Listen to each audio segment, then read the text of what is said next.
Halo semuanya, selamat datang di podcast Ikom Talk. Nah, balik lagi sama aku di sini ada Vira, ada teman-teman aku juga, ada Lady, Cia dan juga Lilis. Kita bakal seru-seruan dengan bahas industri komunikasi nih kali ini. Kita bakal bahas industri komunikasi di Jogja, salah satunya yaitu adalah Radio Kota Perak. Nah, kira-kira apa sih yang menarik dari Radio Kota Perak ini? Makanya ikutin keseruan kita. Waktu kita ke Radio Kota Perak nih teman-teman, ternyata banyak banget hal yang menarik dari Radio Kota Perak sendiri. Waktu kita juga ngobrol ya, ternyata nggak cuma satu atau dua, tapi banyak banget. Dan mungkin teman-teman juga belum tahu kan keunikan dari Radio Kota Perak sendiri. Makanya di sini kita bakal sharing secara detail dan lengkap untuk kita sendiri dan untuk teman-teman. Oke, udah siap nggak sih guys dengerin kita ngomong? Siap banget dong. Nah, denger juga nih, Radio Kota Perak ini juga bekerja sama Mega Suara Network yang berada di Jakarta dan di Bogor. Nah, Mega Suara ini menjadi bagian kantor pusat atau induk perusahaannya nih. Oke. Wah, keren banget ya. Tapi kira-kira ada nggak sih fun fact dari Radio Kota Perak itu sendiri? Nah, fun fact-nya guys, di Radio Kota Perak ini ada sistem nih, dia menggunakan sistem 3O. Nah, O yang pertama itu ada on air, O yang kedua itu ada off air, O yang ketiga tuh aku lupa sebenarnya apa. Jadi, dari kalian semua ini tahu nggak sih kira-kira sistemnya itu kayak apa? Nah, kalau waktu kita ngobrol sama Mas Ola nih dari narasumber kita di Radio Kota Perak, kita juga sempat ngobrol soal aktivitas radio mereka. Ada yang namanya off air sama on air. Nah, kalau on air sendiri itu mereka yang siaran yang kita dengar di radio. Kalau off air biasanya itu mereka ketemu langsung sama pendengar. Contohnya kayak event musik, terus juga seminar atau kegiatan-kegiatan lainnya. Cuman ya aku juga lupa nih teman-teman, kira-kira O-nya satu lagi apa ya? Aku bingung. Kayaknya ini deh, O yang terakhir itu tuh online guys. Online Nah, guys. jadi O yang terakhir itu udah online. Online itu di mana mereka bisa melakukan siaran melalui media sosial, tapi bedanya radio ini kalian bisa lihat mukanya, nggak cuma suara penyiarnya aja. Jadi kalian bisa face streaming gitu. Seru banget nggak sih? Seru banget ya kak ya. Kita gengsi banget ya. Harus semuanya kalau bisa Audio visual. ada suara, ada muka. Iya benar. Menurutku yang online itu menarik sih kak, karena kan kita di era sekarang ini radio itu nggak cuma bisa didengar, tapi juga bisa ditonton. Seperti yang kakak bilang tadi. Kalau boleh tahu apa sih kak program-program yang menarik yang kita nggak cuma bisa dengar tapi kita bisa tonton? Apa ya? Untuk program Radio Kota Perak sendiri nih ya, ada beberapa termasuk program televisi dan talkshow sore-sore. Selain itu juga ada Mobcast atau Mobile Podcast yang merupakan mitra binaan Pertamina nih. Kalau kalian lihat di YouTube Pertamina, nanti kalian bakal lihat Mas Online yang jadi hostnya bersama bintang tamu dari UMKM dan Mitra Binaan Pertamina. Wah, jujur keren banget. Apalagi ini kerjasamanya nggak cuma sama perusahaan kecil ya, tapi ini langsung perusahaan gede loh guys. Pertamina guys. Iya. Iya. Mungkin kapan-kapan kita bisa kali ya kerjasama juga kayak mereka. Betul. Kayaknya menarik ya kak ya. Ya menarik banget sih, jujur. Oh iya juga. Tadi kan kita udah bahas fun fact nih sama program-program yang ada di Radio Kota Perak, mulai dari siaran, konten online, sampai talk sore-sore. Nah, aku jadi kepo nih, pasti di balik program-program konten-konten semua itu pasti ada dong orang-orang yang terlibat. Kalau boleh tahu nih, sebenarnya siapa sih yang terlibat dan di mana sih peran-peran mereka dalam Radio Kota Perak itu sendiri, guys?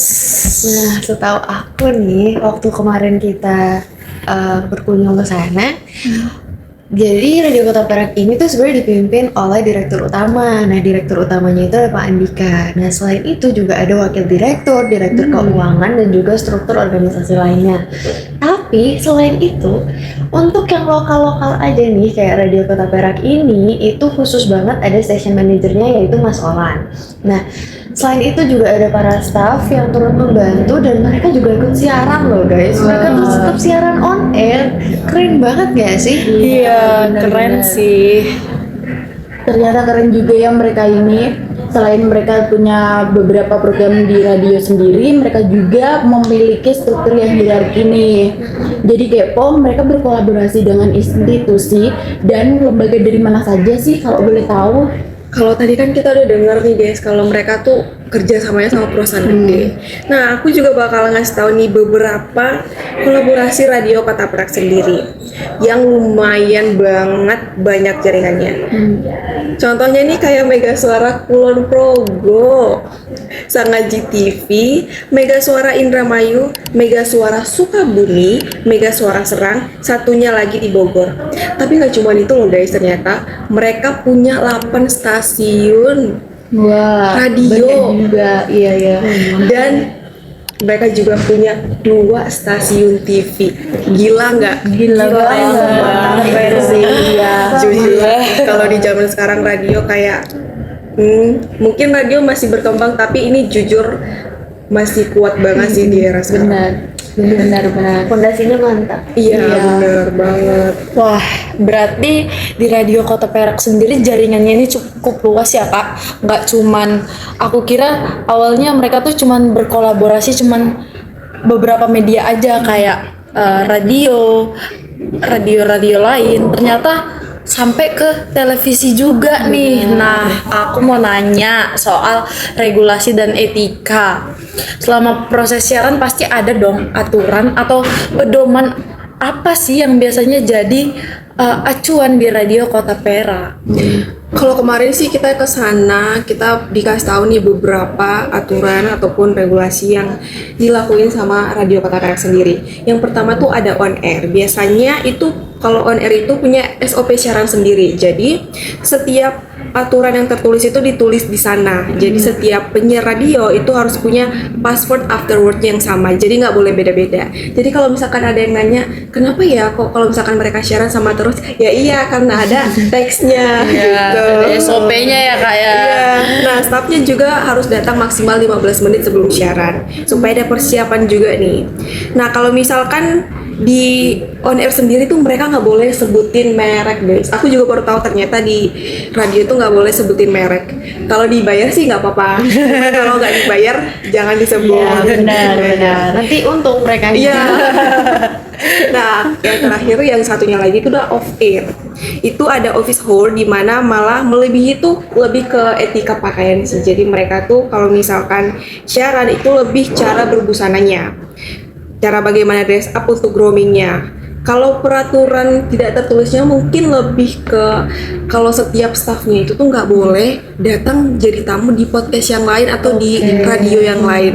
Cuman positifnya kalau misalkan mereka mau jadi MC di tempat lain tuh nggak apa-apa, asal enggak jadi tamu di radio atau podcast yang lain. Itu aja sih kalau di sana. Etikanya ya guys, etika. Ya. Ternyata aturan dan etika juga berlaku di Radio Kota Perak sendiri ya.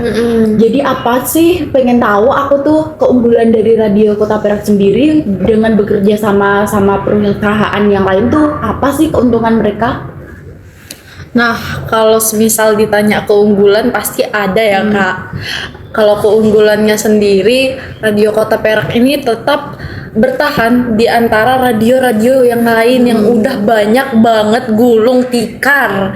Nah, Radio Kota Perak sendiri ini juga dia tuh dekat banget sama pendengarnya. Jadi mungkin keunggulannya ya itu ya, karena Radio Kota Perak sendiri ini masih mampu bertahan dan mampu menyesuaikan dengan tren yang ada sekarang, apalagi di era-era anak Gen Z, anak Gen Alpha, ya kalian tahu sendiri lah ya gimana. Semakin jarang ya mereka dengerin radio. Iya, jarang banget kan. Nah, tapi denger-denger itu tuh mereka tantangannya nggak cuma di teknologi aja nggak sih? Tapi mereka juga ada tantangan di mana kayak segmentasi pendengarnya itu tuh juga ngefek ke mereka. Jadi kayak misal tadi udah yang dibilang benar ya, seperti yang dibilang Sia, kayak tiba-tiba Gen Z, Gen Alpha, mereka udah lama nggak denger radio, wah parah. Itu efeknya ke mereka. Tapi kira-kira kalian tahu nggak sih gimana itu tantangannya lebih lanjut gitu bagi Radio Kota Perak sendiri? Jujur iya banget, tantangannya sebenarnya tantangan terbesar dari Kota Perak sendiri itu bukan teknologi guys, tapi pendengarnya sendiri yang dibilang Cia sama Vira tadi. Sekarang bukan cuma Gen Z, tapi udah ada Gen Alpha sama Gen Beta. Kita aja sebagai Gen Z jarang ya, jujur. Gak terlalu sering banget dengerin radio. Apalagi Gen Alpha, apalagi Gen Beta nih yang baru banget lahir. Dia nggak bakalan denger radio. Cuman meskipun tantangannya besar nih, Radio Kota Perak sendiri berusaha keras untuk membuat pendengarnya tuh, apalagi anak muda kayak kita nih udah mau mendengar radio lagi. Tapi sisi positifnya nih, mereka tuh juga punya harapan. Kalau misalkan anak-anak SMA yang udah mau kuliah, apalagi mereka pilih jurusan ilmu komunikasi, mereka pasti tahu apa itu radio. Jadi meskipun tantangannya besar, mereka juga pasti punya harapan supaya anak-anak muda tuh kenal radio lagi dan dengar radio lagi. Contohnya kayak kita nggak sih? Iya, udah kita gak sering asing banget. ya Kak dengan radio.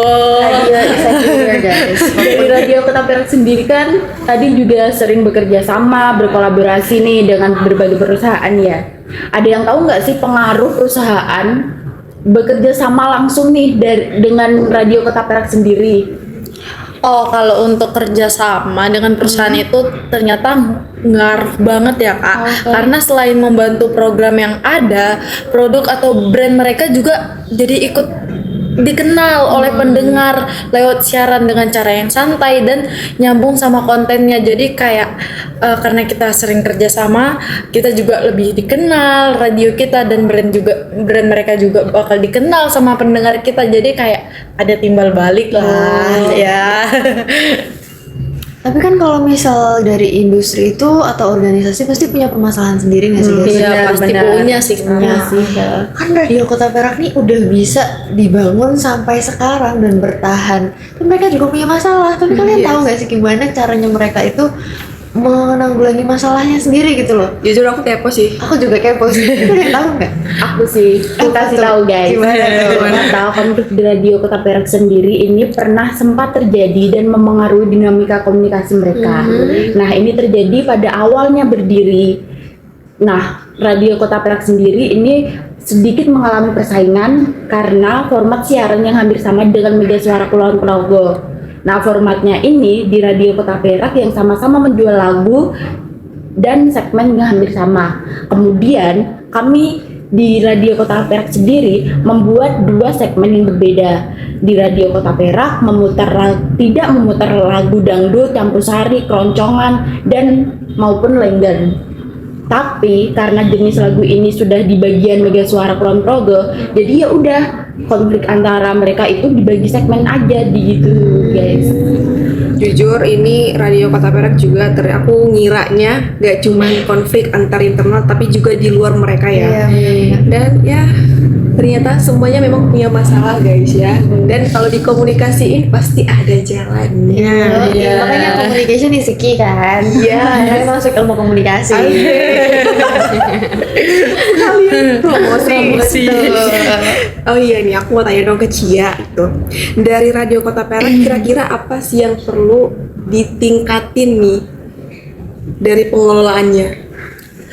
Oh, kalau dari sisi pengelolaannya sih tantangannya masih cukup terasa ya di Radio Kota Perak sendiri karena ada bagian iklan nasional yang apalagi persaingannya memang lebih ketat dibanding iklan-iklan lokal.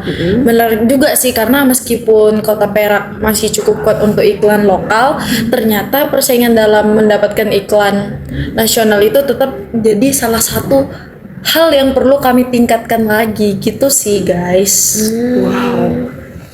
Oke, dan ini ya semua kayak aku recap deh dari semua hal yang udah kita obrolin tentang Radio Kota Perak, kita bisa belajar bahwa gimana sih penanggulangan mereka, cara sistem kerja mereka yang membuat mereka masih bisa bertahan sampai sekarang.